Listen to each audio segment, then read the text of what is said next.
Welcome to Basic Brewing Radio for Thursday, May the 4th, 2023. May the 4th be with you. I'm James Spencer. Here at Basic Brewing Radio, we're all about home brewing. This week, Steve Wilkes and I take a trip to the country to visit Orthodox Farmhouse Brewing east of Fayetteville, Arkansas, and talk to co-founder and brewer Jesse Gagnon. We've enjoyed Jesse's beer before, and now we can sip them in the beautiful countryside in rural Washington County. If you want to support us financially, check out patreon.com/basicbrewing, and many thanks to everybody who is helping out in that way. If you go to patreon.com/basicbrewing, you can see a long list of stuff that you can access if you sign up as a supporter. Financial supporters this week will see an early release of the video featuring the first beer that I've brewed with juice that I got from my new steam juicer.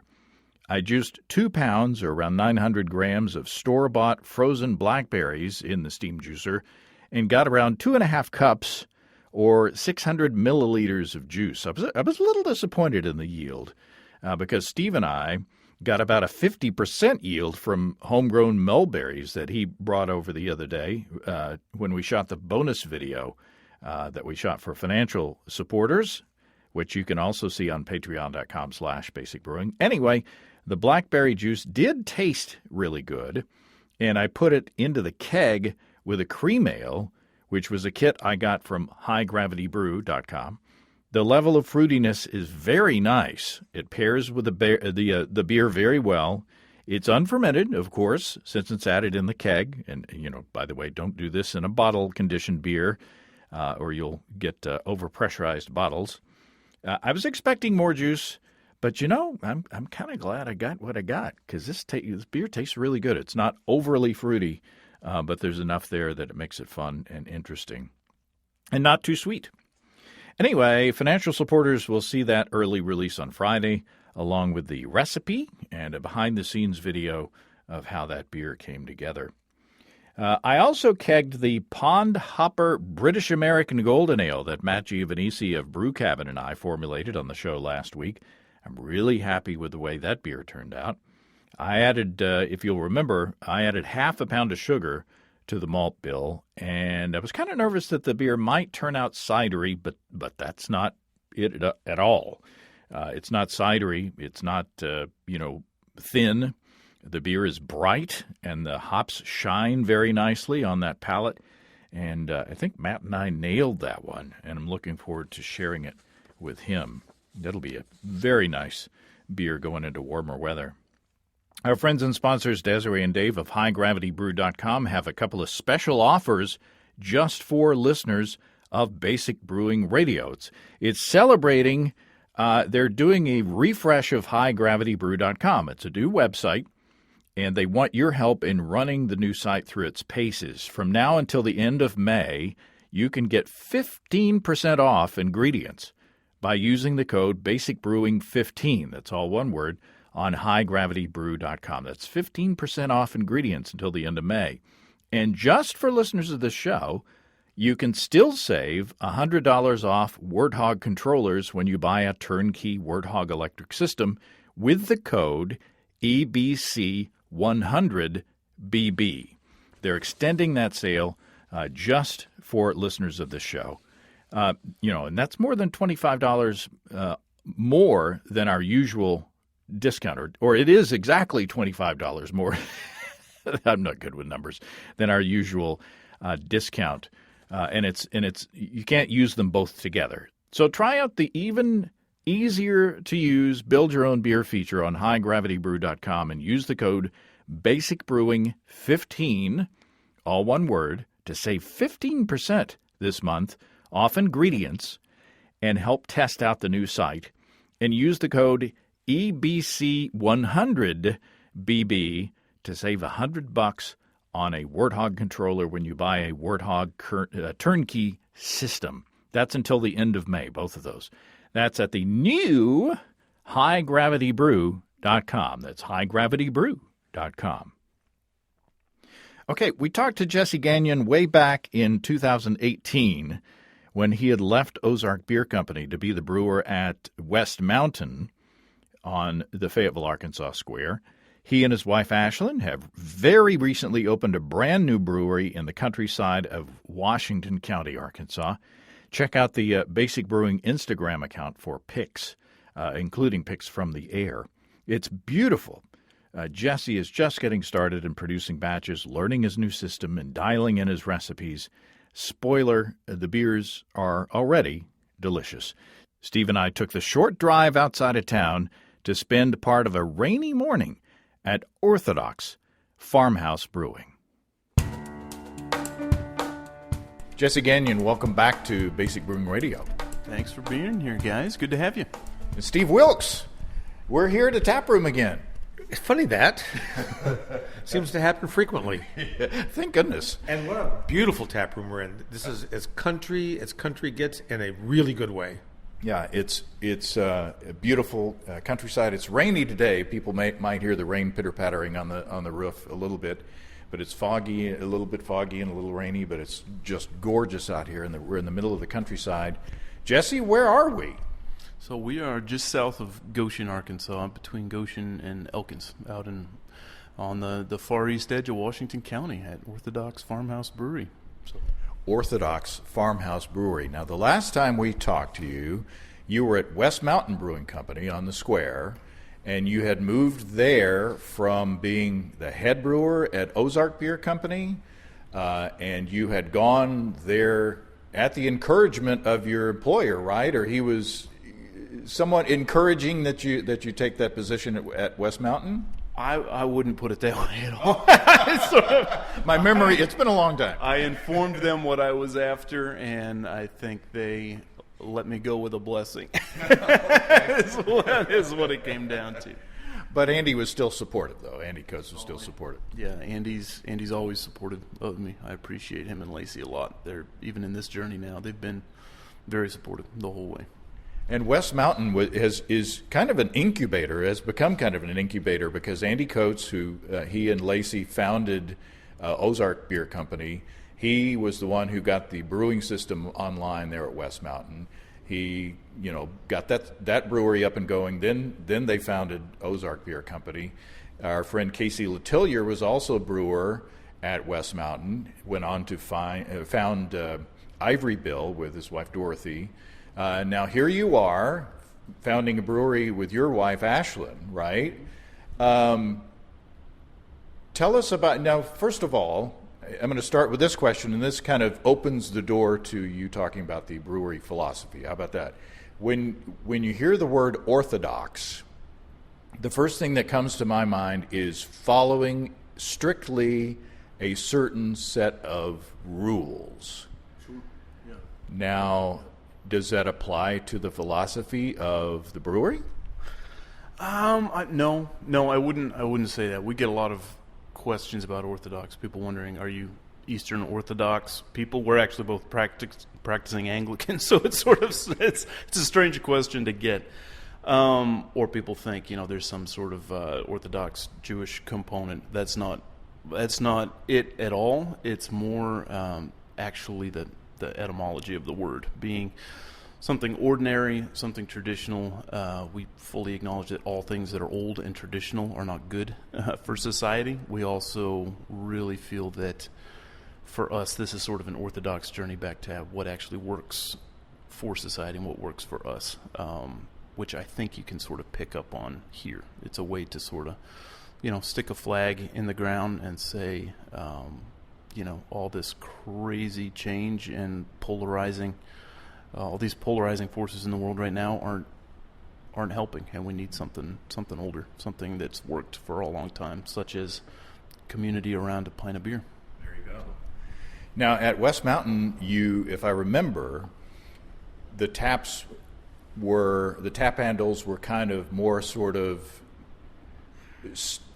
more what you would think of at a brew pub, in Fayetteville, Arkansas. Nothing too crazy, nothing too experimental, right? And sort of like something what you'd expect. The styles, the little pigeonholes that you would expect in a place like that. Is that what we're going to see out here on the farm? I don't think so. One thing about our styles is we are fully aware that farmhouse brewing is actually brewing built around a sense of place. our sense of place here in this community, in the Richland Valley here, is actually how do we bring the community together? That's a question we ask ourselves.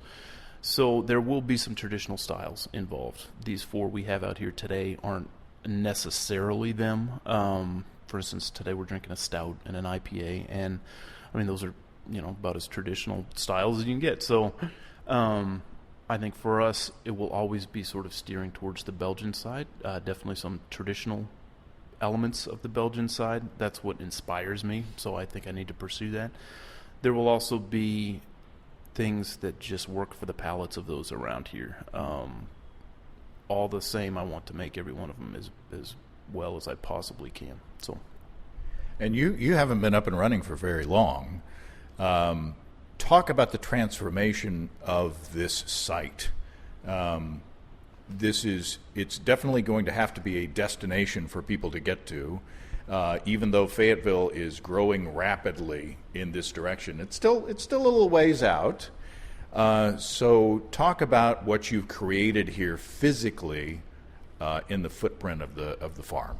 Yeah. So we are both passionate about rural places. I think we've talked about that in the past. We're also just as passionate about the fact that all of the rural places around Northwest Arkansas seem to be getting developed very, very quickly. We are tied in closely with a lot of the local farmers and people who've been here for eons, and it's our honor to be sort of welcomed into their community here. This farm was a very, very old one up on this hillside. I always wonder what it would have looked like back in the day. It was very overgrown, very rough. I don't know what I was smoking when I saw this and thought, what could be here? Maybe a brewery. My wife, I can't believe my wife sort of joined me in that journey. So we have turned the grounds around while trying to still keep a lot of the bones and the soul of the place intact. That's paramount to us. So, and the brewery's in a barn, and the tap room was a lean-to, and you've added on a patio to the back.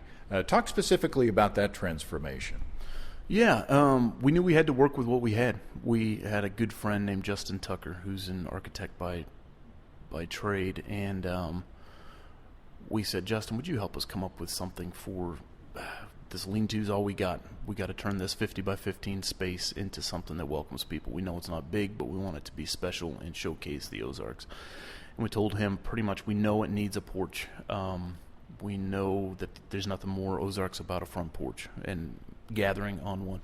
So he's just got a real mind for architecture, and he scratched his head for about a month and then said, well, let's make the whole thing feel like a porch. So you have to come out to check it out. But yeah, that's what we've done. It's now, I think, a pretty comfortable tap room, and then we've manicured a lot of the acreage to be a place where people can hang out and enjoy a nice lawn, and kept a lot of the old trees intact. So yeah, I don't know if that answers enough of your question about the architecture. Yeah, I picture some of those little portable frisbee golf targets out there in the yard. So Steve, what do you think? I mean, we've seen the before and after pictures. Before it looked kind of rustic, but now it's very, I don't know if you'd say modern, because it still has a farmhouse feel, but it's certainly clean and has some very nice lines, if I could talk like I know about architecture. Well, I took architecture lecture in college, so I'm an expert. But is there any Mies van der Rohe here? Le Corbusier. Well, you think the look at the slats on the walls are reminiscent of a barn, where the light kind of comes through. I mean, it just feels homey. It feels like home, and the grounds are stunning. The grounds are really beautiful, and I'm convinced that the beer is going to be as stunning as the grounds. Speaking of which, before we let these beers sit too long, what should we try first? I think this is the first I've been ahead of you. You've been doing more talking than I have. Yeah, let's start out with the Orthodox White right here on the left. It's a straightforward Belgian white beer. This will be maybe the only selection that we will continue honing in on and keep around. I buck against the idea of flagships in general now for breweries, except from the sense that without some sort of flagship and consistency, you're not improving beer constantly. So I have a lot of respect for breweries who hang in there with one or two brands for a long time. So this will be one that we want to always have here to showcase Belgian beer and its drinkability. Oh, man. I'll let you go first. That's super good. Just floral and just that hint of, barnyard around it. That's super. I don't know. I don't have the words today. That's a lovely beer. It tastes wheaty to me. Tastes lemony. There's a little bit of funkiness to it in that I've had some saisons and some wits that almost have a kind of a lactic component to it, in that not that it's tart or sour, but there's a sort of like if you take a spoonful of sour cream, the residual of that, to me, it's like, there's a little bit of like that smoothness, that almost tart kind of, and that's why I equate it to. Yeah. Do I taste some spice? Do I taste some coriander in there? Or is that my imagination? No, not at all. I might continue to up it a hair. I never want it to be it's never meant to be right there in your face. So there's some coriander, some bitter orange peel. I'm still, these are the first 4 beers off the line, so I'm still figuring out the system, what it can handle, how it boils, the biggest thing is, how strongly ingredients and flavors come out, so that determines your amounts. No, you can't just plug in a gallon number, as I'm sure you guys know, and see what it does. So yeah, I try to target like no more than 2 grams per gallon of coriander. So that and the bitter orange peel. The bitter orange peel, I'm definitely, it comes in different forms, and what I've been using lately is like big flakes of orange peel, and so I'm curious about the surface area in those and how I want to continue to play with those. So that's a dried product? Yes, that's a dried product. And so you add it sort of late in the boil, like you would the coriander. It smells absolutely wonderful. I think it could come up a hair. I put some of this in like a mortar and pestle and just tried to break it up to get more surface area. You can sometimes find it like chunked up as well. So yeah, the spices and the additions there, I think, just really need to complement the yeast, the fermentation style, and then of course that mouthfeel and body that comes from your Pilsner malt and your wheat.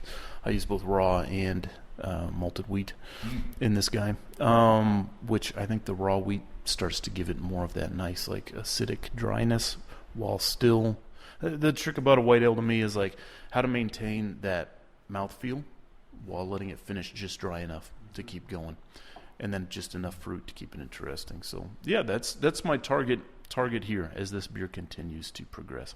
So yeah, it's super. I'm going into Leon Redbone there a little bit. It's super.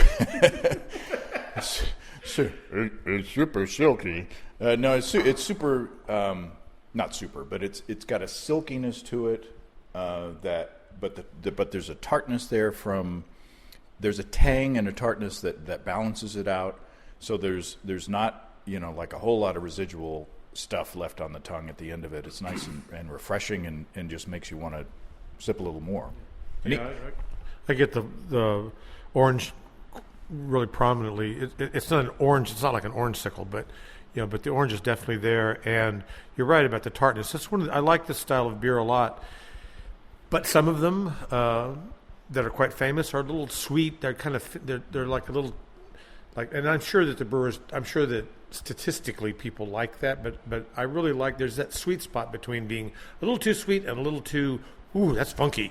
And then there's that kind of perfect little spot, and it's really hard to find it, and when you do, it's like, gee, stick with that. Yeah. Talk about the percentages of, the wheat to the, I assume, barley and Yeah, talk about if someone at home is going to design a beer like this, what's their grain bill going to look like? Yeah, I would start out with a high-quality Pilsner malt, like 50%, something with low Lovabond for sure. So wit is Flemish for white, and you get that opaqueness actually makes it look whiter than even a clear beer that would be of a similar Lovabond, if that makes sense. So, something very light, about 50% there, and then wheat. I get some oats. I don't know what sort of percentages I'm looking at here. 2, 4. So I did about, 5% flaked oats. And then I sort of split up the other 50% between white wheat and raw wheat. And then I typically use acidulated malt to try to hit my mash pH. As well as, I dial in my water profiles based on usually a sulfite to chloride ratio. And then come in and backfill that for my pH with acidulated. It's typically how I like to do it. If I'm still not nailing it, I'll use a little bit of lactic acid, but that's a total aside. And what yeast did you use? This one was White Labs 410. I'm still wondering what direction to take that yeast profile with. I might be playing around with something else. We'll see. Time will tell. This is an evolving product that just needs to keep evolving better is my plan. So, and does temperature play a role in the fermentation? In the fermentation, I like to start them out a little lower. I like to do this with a number of Belgian beers. Start it out lower and let it sort of free rise. Which ironically doesn't make a ton of sense in regards to when you're forming your ester profile and whatnot. But some of these beers throw enough of that. I feel like it just makes a much happier fermentation if it's ramping up gradually. This one I would go even as low as like 62. I think this one was like 65, but let it free rise up to 69, 70, something like that. So after let it take some time, so you're not getting that acetaldehyde or anything else. So, well, it's delicious. I'm near the bottom of my little sample here, and I just want to drink more, and that's a testament to the balance. So let's talk about nuts and bolts. Talk about your system. Yeah, so my system, we bootstrapped this whole thing. We own the property. We've maintained all the equity, so we are definitely trying to be careful with how we spend that money. Somebody called me up. I forget if it was Andy, may have been Kennan at West Mountain now. He called me up and let me know Bentonville was selling their first system, which ironically moved into Ozark's first space. So we both, this system and I have shared some very hot rooms in an old warehouse that no longer exists on 1st Street up there in Rogers. So it's a little 7-barrel stout system, nothing fancy or expensive there. So it's just 2-vessel system, direct fire. I had to get it suited for propane because we can't even get natural gas out here. Still dialing in some of that. It's nothing fancy, but that's Farmhouse Brewing if there ever was. It's not wooden, so I'm doing pretty well compared to farmhouse breweries of old, I'd say. So the mash tun, as you guys saw earlier, it's insulated. It's got great dimensions. It's simple. I like that about it. The kettle is pretty tall. It can have a rough time heating, so I'm still dialing in some of that, particularly with propane heat, which burns like 3 times hotter than natural gas. So that's the system there. I have 3 new 7-barrel fermenters. That's pretty much the only new equipment we have out there because honestly, when it comes to fermenters, it's the used market isn't very competitive compared to the new market. Really? But I was able to pick up 2 10-barrel Brights from the old Hog House building when it got remodeled. So I got those out there as well. And that's about it for nuts and bolts. So there's a little bit of history back there. Yes. So what's beer number 2? Beer number 2 is just a straightforward saison. It's pretty dry. It's really meant to be a straightforward saison and an introduction to this style. That's not applause that we're hearing. That's so. I'm gonna sip. It's your turn, Steve. You have to find some adjectives. It's not. So I'll compare it to Tank 7, which it's not. But a lot of people have had Tank 7, so it's an easy one as a reference point. From Boulevard. From Boulevard, yeah. And in KC, it doesn't have that level of funk, and it's not as big a beer, but you know it's in the same family. Mm-hmm. This is a very refreshing beer. It is rather dry, and I pick up a hint of like a black pepper or grains of paradise, something like that. I don't know if that's in there or not, because sometimes that can just come from the yeast. But I do get that kind of spicy finish, which is really nice in this style of beer. So that's it. That's what I got. Back to you, James. Pepper. You definitely get the pepper in the nose, and when you taste it, it's like, yeah, I get black pepper. Yeah. It's a lower mouthfeel. It's not as silky as the white. So in a way, it's more quaffable. It's not. It's a little bit funky, but not challenging.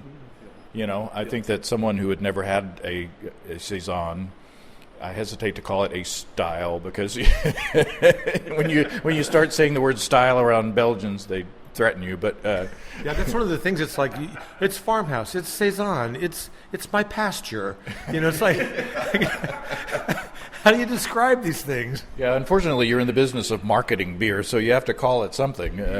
But that's amazing. It's more. It's a deeper. It's a golden. It's a deeper color than the white, obviously, and a little more clear. Yeah, there's directions I would like to keep.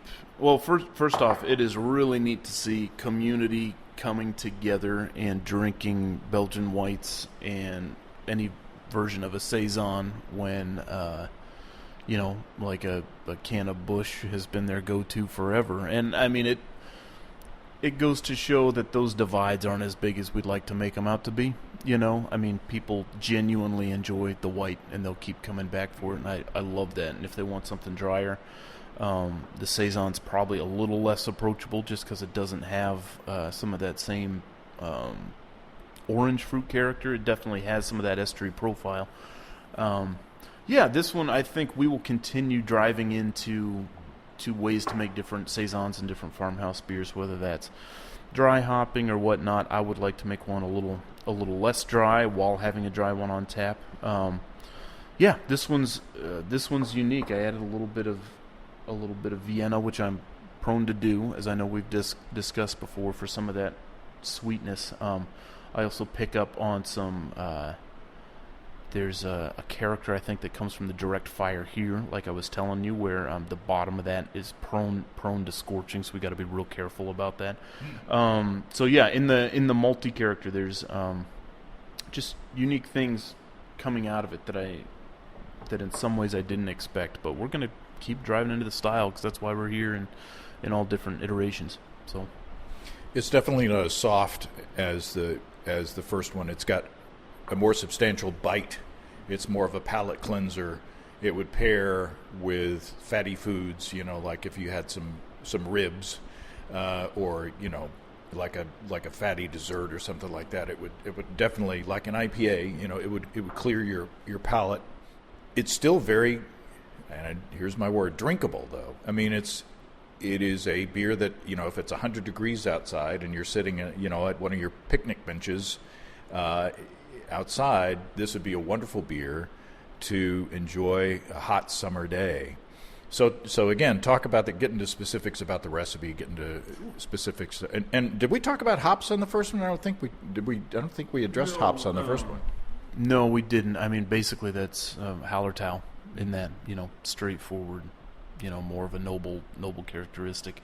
It's what I'd be going for in that, something that definitely never screams at you. I've actually heard of people leaving out the spices and going for a more modern hopping approach, which I'm not really interested in, just to sort of replace some of that. I mean, it would be an excellent, I think, homebrew experiment. I just don't think it sort of fits with my style a whole lot,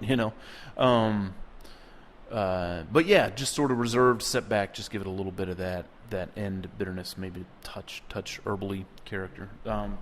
It seems like I do get more of at least a hop bitterness with this one. Yes, and the Saison, I forget what I targeted here. Looks like I targeted right around, I want to say 25 IBUs. Nothing crazy, but a decent amount of that comes in the beginning from. If I'm not doing an IPA, I pretty much try to bitter with Magnum or some other, straightforward bittering hop that's high alpha. Nothing crazy. I've been using Columbus on my IPAs lately, just because I think those flavors pair really well with what else you're doing in a hoppy beer. So yeah, it gets a fair amount of that bitterness right here, and then I use some Goldings as the later part. So we got 2 additions after that, one in the whirl. I tend to, with these light beers, I tend to like to do, a little bit of a whirl addition. Get most of your bitterness from the first one, obviously. And then for the farmhouse styles, I think we talked about it last time. It's fun to play around with different grains like you would have got. This one's very straightforward. It's just Pilsner. Majority of it's Pilsner with some Vienna rounding it out, and then I think 30 pounds of white wheat as a touch, and then once again trying to hone in on that acidity, getting the acidulated malt coming in. So yeah, very, very straightforward. Going down the road, you start playing around with rye or spelt and saisons, and you can get into some fun stuff. So, And the yeast? This was the White Labs 568, which is sort of a cross for them between like a regular Belgian saison and more of a French style. So yeah, my first time with this yeast, I think I'm pleased with it. It flocculates like a brick, which is a pain. It literally took me an hour and a half yesterday to harvest 5 gallons of it. So anyway, I know 5 gallons of yeast sounds like a ton, but it's also, it's thick. You could build a snowman out of it. So yeah, that's funny. It does have there is still, you could tell that, between the two, there are some shared characteristics of the yeast.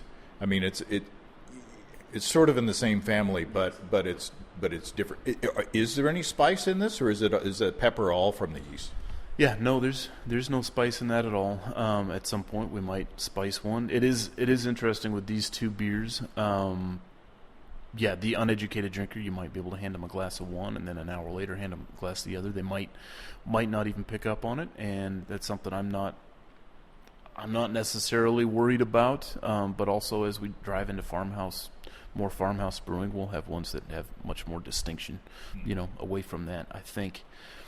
I just sort of think the dryness is a big kicker there. There's also probably, 0.6% difference in alcohol on those. So, there's definitely a difference there. That white clocks in at like 4.8. I think the Saison's right around 5.6, something like that. So, there are some differences. It's not as noticeable as people would like when they see a 4-beer lineup. No, I think they're completely distinct. I would, there's enough difference between the these two beers that I don't even think you'd have to be too educated a beer drinker to pick them out. I'm now getting, as this beer kind of stands and warms up, in addition to the pepper, as in black pepper, I think I'm getting a little bell pepper in there too. Just a teeny bit. Maybe it's my imagination, but there's some complexity in there that's fun to me. I would say if you're picking up on bell pepper, that's something I want to work on. Would that be a bad thing? And I would say that I don't get any kind of education. No, I like it. Whatever it is, not meaning to offend, but it's like a plate of stuffed bell pepper. No. No, it's just a tiny little. It's just a tiny little note, and this beer is. We've been talking for a while, and this is a small sample, so it's warmer than I'm sure that you would like us to be drinking it. But I think at all. It's great. Yeah, I like everything about it. It's interesting. So I went back and forth between the first beer, which is much softer and much silkier, but after I'd had the Saison and then went back to the first beer I couldn't taste it. Oh. So you definitely want to. That would be an education thing. An order of tasting. Yeah, the order of tasting is important if you're doing a flight. because once I went into this little bit heavier, crisper beer, and then went back to the softer beer, that, like this was like kissing your sister. There just wasn't anything there. Well, it is Arkansas. Slow down. Spoken like a real Missouri boy. Now, I think you're right. I mean, I think that in tasting the two, I think we tasted them in the correct order, because if we had tasted the white beer second, we would not have appreciated the nuances because our palates have been reset. Yes. Speaking of resetting, should we pause and then go to round two? Sounds good. I'm back to brewing ales. After an unprecedented string of lager beers, I've brewed 2 ales in a row. I like brewing lagers, but I usually brew with the seasons when it's a little easier to control the fermentation temperatures and such. The latest 2 beers were brewed with ale yeast from our friends and sponsors at Imperial Yeast. I brewed my Blackberry Cream Ale with Imperial A07 Flagship and my Pond Hopper British American Golden Ale with A01 House. I didn't have to dust off my stir plate because I didn't make a starter for either one. Those 200 billion cells in each easy-to-open package did the job wonderfully on their own without stepping up. You know, I remember in the old days when I first started using liquid yeast, I'd have to make a starter every time that I used liquid yeast, or I'd have a lag time of around 24 hours before I saw a bubble. That was my experience. Now, my airlocks are usually bubbling before bedtime, especially if I pitch in the morning. Couple the reliable quality of the pitches with top-notch customer and technical support, and Imperial Yeast has the recipe for success in your fermentations. Ask your local homebrew store about Imperial Yeast and learn much more at imperialyeast.com. That's imperialyeast.com. Okay, here we are, round two. We have something has changed. We have a dark beer and we have a lighter beer. But I have to. I feel like apologizing for the bell pepper comment because of the people. There's some people out there that are like, "Oh my God, why did he say that?" Not at all. No, not at all. Well, first off, like saisons throw a lot of unique flavors. Like, put it that way. So there's a lot of stuff there. Any comment like that, I'm curious to hear about and toss around. So no, not at all. I got nothing to lose. I didn't see it as a defect or taste it as a defect. I was going to say I've had a number of beers that do have a vegetation quality to them that are lovely, and I didn't taste any, so I think we're splitting hairs here big time. But I'm just saying that that doesn't make it a defect. It just makes it a flavor that your tongue picks up. Yeah. You know, and that's all. Yeah. So it was a delicious beer. Yeah. Okay. You're dwelling on the bill. Okay. Let's move on. No, I would have another one. I would have a pint of that, or whatever serving size that you have on the saisons. Both of them were wonderful, and I have a feeling that this darker beer that we're moving on to is also going to be wonderful. What do we got? Beautiful beer, by the way. It's got a nice dark tan, I would say, head on it, and opaque black body. It looks delicious. Thank you. I mean, it's a straightforward stout. People ask what kind of stout is it. I don't like my stouts typically as if I had to drink one stout, it wouldn't be as dry as a dry stout. It wouldn't have the lactose character of a sweet stout. Yeah. I'm trying to hit that in between. My wife is still like, we should add lactose to that. Just like, I feel like a stout, when I'm in the mood for one, you want it to be almost like a thick, chewy stout. I like to try to accomplish that without the lactose character, which is sort of what I'm going for here. Once again, this is the first iteration, so this is the first brew off the line. So there's obvious tweaking I would like to do on it, but this is delicious. I'm getting a lot of corn and butterscotch and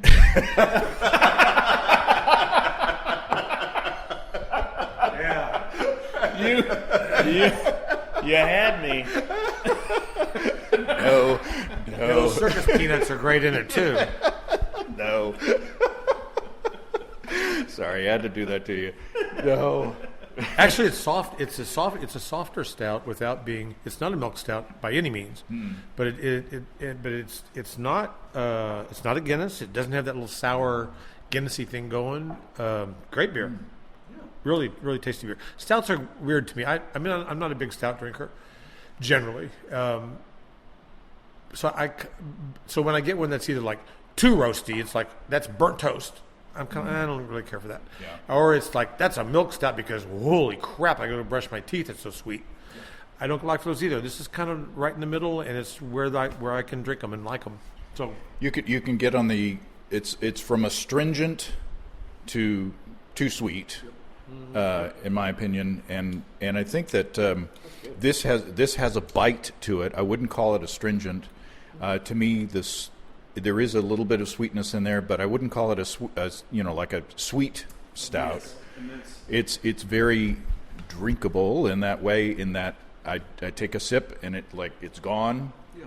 But there's a chocolatey roasty in there, but it's very drinkable in that I want to come back to it, and it's not cloying. It's nice and clean, and Susan would love this beer. She likes dark beers. She does like the sweet stout. She does like a milk stout, but she also likes these as well. Yeah, but I probably feel the same way about stouts in general. I actually, I'm not a huge fan of the regular nitrogenated Guinness. I don't mind it, but like I either want to go like the extra, like the extra stout from Guinness, just like something dry, like that when I'm in the mood, or if and speaking of just general dark beers here, which is what this was an attempt at. It's like, okay, I want to have a selection for a day where it's pouring rain like it is today, where somebody wants to drink with the weather, or somebody likes darker beer. Like I want to have a selection when we open up, and so this was a recipe that I enjoyed, that I made at West Mountain, and I would like to continue to tweak it. There are things I will be doing in this one. I think I would like to add some vanilla beans. I would like to raise the mash temp a decent amount. Like I said, these are the first 4 off the line, so this was the first beer. So figuring out, just water volumes and temperature. It's like, that first brew. It's like 200 things you're trying to keep an eye on and figure out, and there's targets you just won't hit. So yeah, there's tweaking I'd like to do to this one. But if I'm in the mood for a dark beer, I'm fine with getting a big beer and having a small amount of it, or splitting it with somebody, whether that's a big, more of a quad or something like that, or an imperial stout. But yeah, this really was to fill the niche of somebody's going to want something darker, and I'm not in the mood to brew like a Belgian, like any big Belgian beer yet. So let's get it off the line. That was the intention. I have a question about the water itself. So you referenced using some calcium chloride earlier, but so do you just use filtered water from like our local water system, or do you RO it, or what's your water? Yeah, so basically we are out here in the country, which presents all sorts of extreme hurdles. You'd think, well, the legislation's less. And it's like, yeah, but my goodness, I would take just having a regular sewer and natural gas and all these other amenities over if there is any additional freedom that comes with the county. Not to go off on a rabbit trail, but for instance, because we own over an acre and all of the county is zoned for agricultural/residential zoning, we had to get a conditional use permit to do this. And because it's over an acre, we had to get a large-scale development permit. So we paid an engineering company $10,000 just to draw up what we need to go before the county, and that was on the cheaper end. So like those are the sorts of hurdles we had to overcome. As far as water supply, we do have county water out here, which is Beaver Watershed, similar to pretty much all the beer you'd have here until you cross over into the Illinois watershed, like where Casey and Dorothy are over there. Everything coming in, so I put the line in myself, and I put like a big carbon filter on it, that back flushes periodically. I would consider going with something more like RO, except the vast amount of water you use doing that, I need to deal with that water. So, there's no easy way to go about doing that. So we do have a well here on property. There's probably multiple, knowing how these properties were. Underneath our windmill, we have a well that actually pumps. I want to get it tested. Down the road, I would like to be doing some limited brewing off of that, knowing water's tricky in the Ozarks. I mean, there's a reason they dammed up the White River as often as they did. It was hard to get reliable, deep aquifers of water with good water. So I'd like to do some experimentation there, because if I could brew some beer off of water right here, I mean, there's people who say that is what defines farmhouse brewing.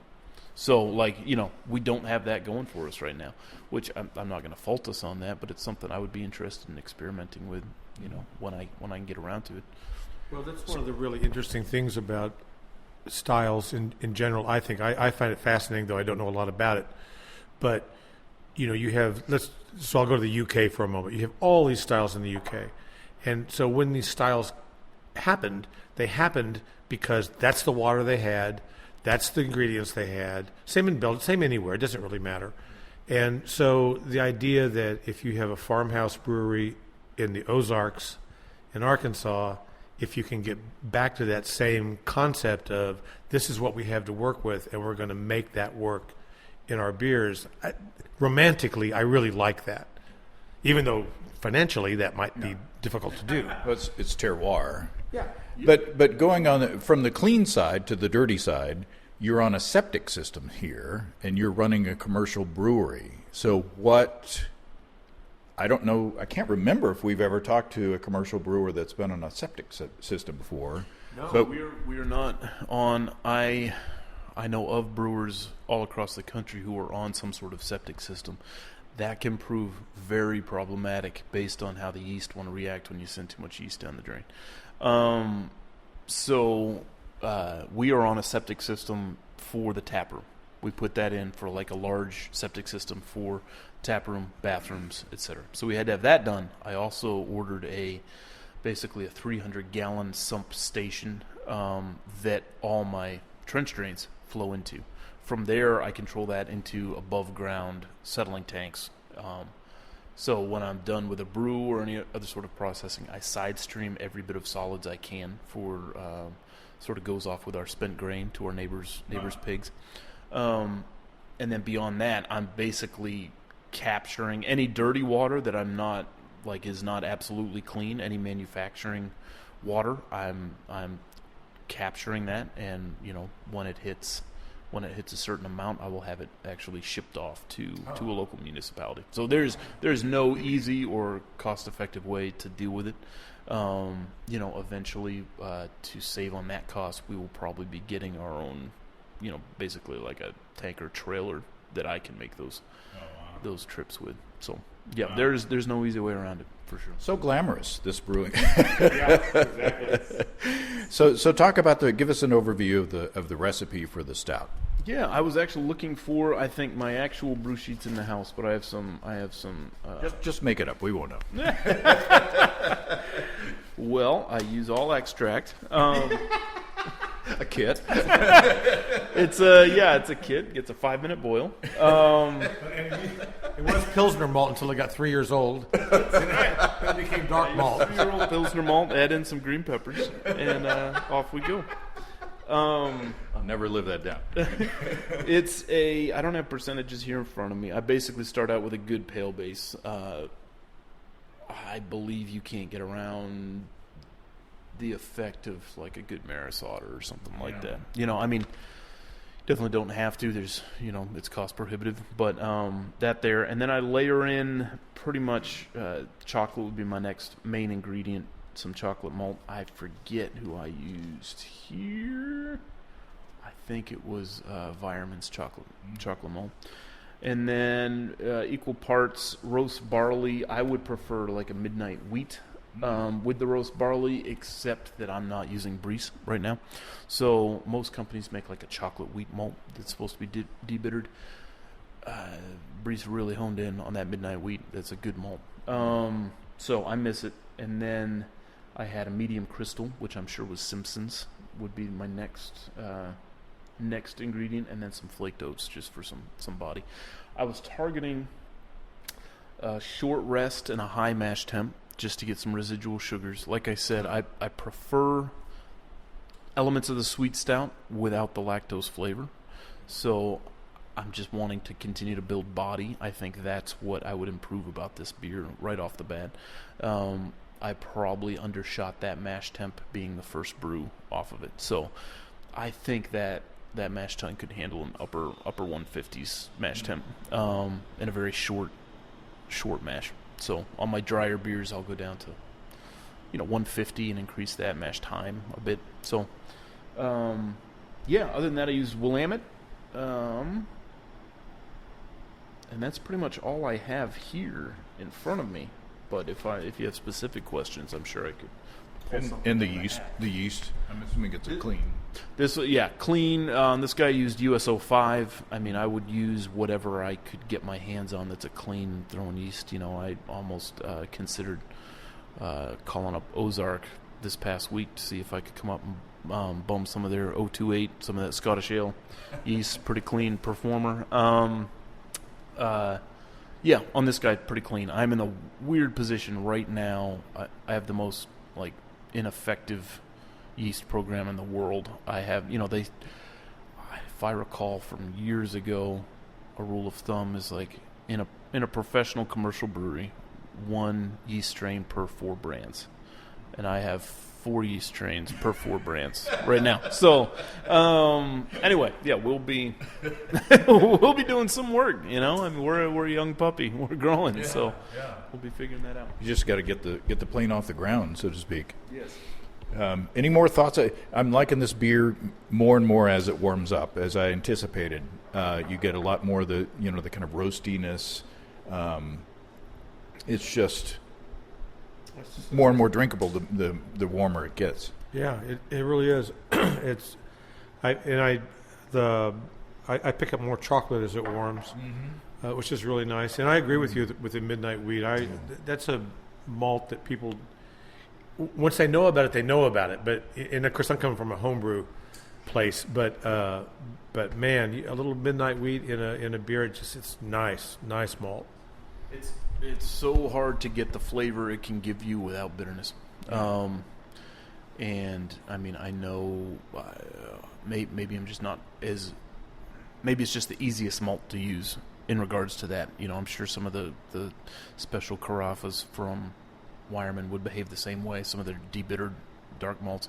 For some reason, Brees, I'm not a huge diehard Brees guy at all. I don't even use them now. But Victory and Midnight, there were a couple recipes they just nailed, and so trying to get some of those down again from other suppliers is proving fun.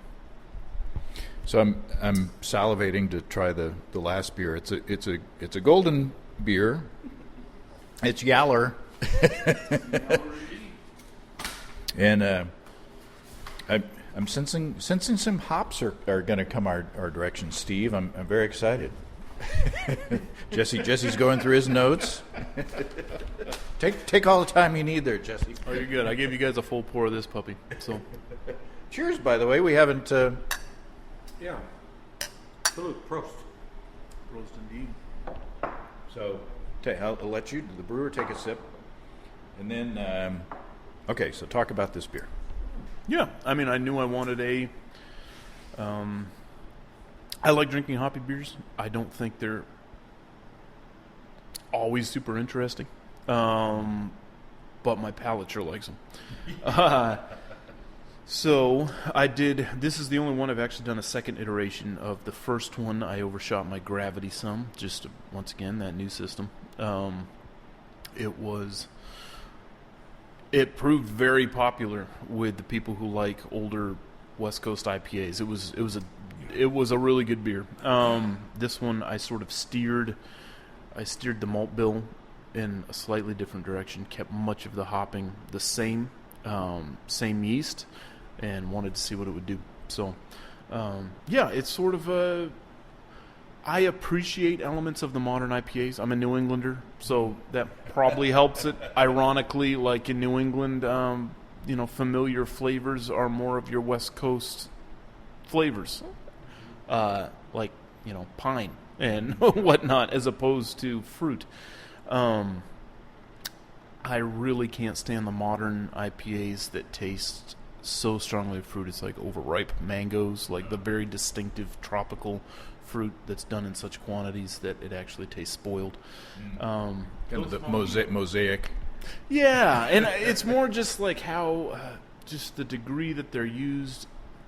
It's a good style. I know a lot of great people who love them. I don't even get into foolish arguments about hazy, not hazy, New England, West Coast, whatever. I will say, as far as the East Coast IPAs go, there's a lot of arguments around their validity. I think as a style, there's very little variety. There might be a big difference between a well-done New England IPA and a poorly done New England IPA. You give me 3 well-done New England IPAs, and I'm sort of shrugging my shoulders.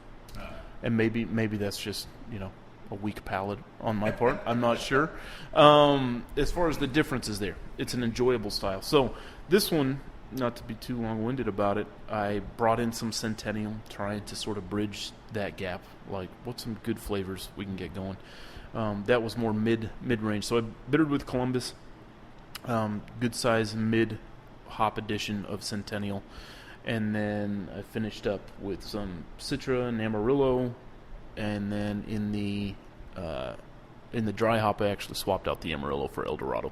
Huh. So yeah, just sort of bringing in some of those fruit flavors. I mean, Citra, what they all say about Citra. You throw it in a beer, it'll probably taste good. So, well, it's not crystal clear. We have to say, it is a little. It's not cloudy, but would you call it hazy? It's not a bright beer. If that's not hazy, I don't know what is. I would say much more hazy, and you get into turbid territory, which is what some people call hazy beer. So, no, it's absolutely hazy. It was never intended to not be hazy. At the same time, just I think if we're getting into styles, to classify a beer is this a hazy IPA doesn't tell you jack about the beer itself. You know what I mean? Because I can brew you a hazy Kolsch. I can brew you probably a hazy stout if I really put my mind to it. Well, in my brew house, I can brew you a hazy everything. So that's what I'm saying. It's such a poor style descriptor. You can brew a hazy West Coast IPA, and what does that tell you? No, this is definitely West Coast. Yeah, big time. It's just all those traditional West Coast or Colorado flavors, and they're just there. And it's a good example of that style of beer, and it's refreshing and a lovely beer. Yeah, it to me it skews more towards the piney. You still get some of the fruity and some of the citrus, for sure. But to me, on the balance, it's more. It's got a solid bite. Which again makes me want to drink another sip immediately. Yeah. But it's got an excellent malt backbone that provides a counterweight to that. But yeah, I would classify it more on the piney side but it's also got a citrus element in there as well.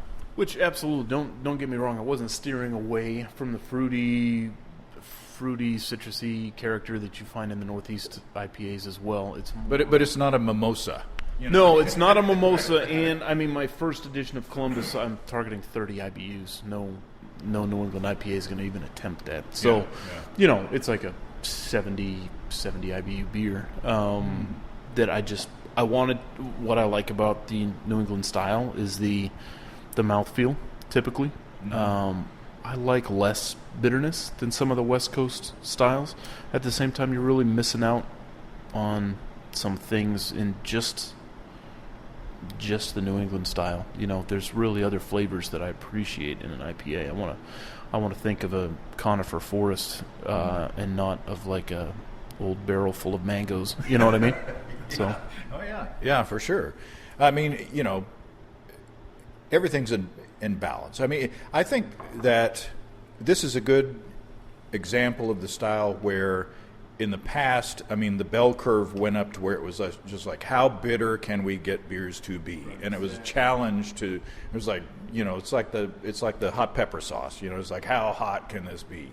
I like a lot of heat, I like a lot of bitterness, but when it gets to the point where it's a challenge to eat or drink something rather than contributing to the enjoyment of it, that's where you start to lose me. This is to me well balanced, another one of my terms, but let's throw drinkable in there as well. Yeah. But I think that, my wife Susan has in the past been challenged by bitter beers, bitterness. I think that she would drink this. I think that she would be fine with this. It's just a way good beer.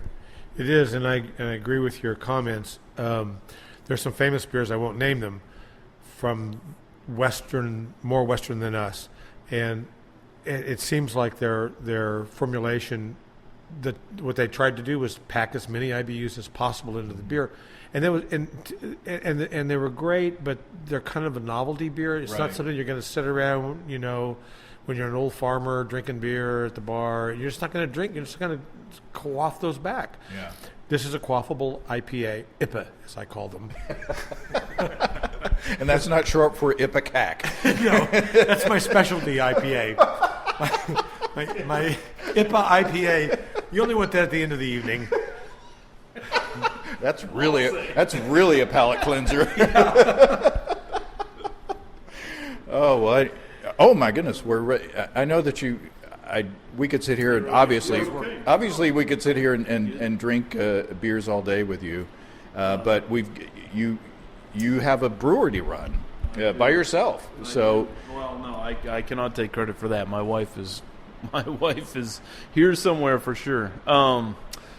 Yeah, it's funny what you said about just the novelty of it. It seems like a sad place for craft beer to be, where novelty is celebrated so much. Yeah. That's unfortunate, in my opinion. I'm afraid it's an arc that a lot of arts and crafts take, is to at what point can you get to the novelty, and I'm curious what comes after that. I'm sort of tired of the moniker of even craft beer. Like, what is craft beer? We're beer. It's brewing.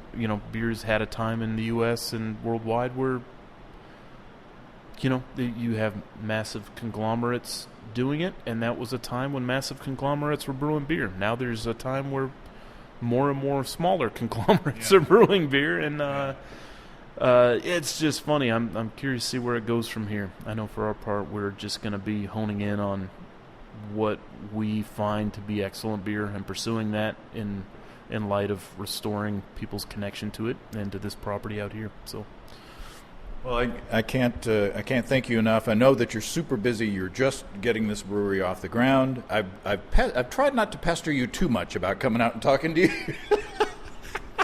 I've given you a couple of gentle texts, but I've been trying to hang back, try not to be a fanboy and stalk you too much, but. It's definitely worth a trip out here, and so look them up online. What's the website? OrthodoxBrewing.com. Where I don't have any sort of social media whatsoever, but my wife keeps up with it very well. So you'll find us on Instagram, Facebook, whatever. Our hours are on there. If we have anything special going on out here, that'll be on there. But I mean, it's a fine place to come and just enjoy some quiet if there isn't anything crazy going on, for sure. Well, it's definitely a place where we're going to have to come with our families and enjoy more beers. Thanks, Steve, for joining me. Thank you, James. And Jesse, thanks so much for the hospitality. Cheers, guys. Thank you so much for coming out. Well, thanks again to Jesse and to Steve, of course. Take a look at the pics I took, including from the drone of Orthodox Brewing out in the countryside. Really peaceful and beautiful setting. You can find those pics on Instagram. Looking forward to tasting what Jesse and Ashlyn have coming along in the future. And you can find them on Instagram as well.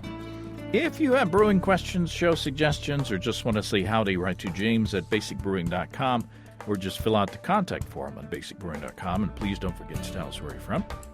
Check out our mobile-friendly shop at basicbrewingshop.com. Thanks to everybody supporting us through our Patreon page. Special goodies coming your way. Check that out at patreon.com/Basic Brewing. So until next time, until then, thanks for listening, everybody. I'm James Spencer. Production help for Basic Brewing Radio and our website is provided by Kelly Dodson. Basic Brewing Radio is a production of Active Voicing. Talk to you next time, everybody. In the meantime, stay well and stay tuned. So long.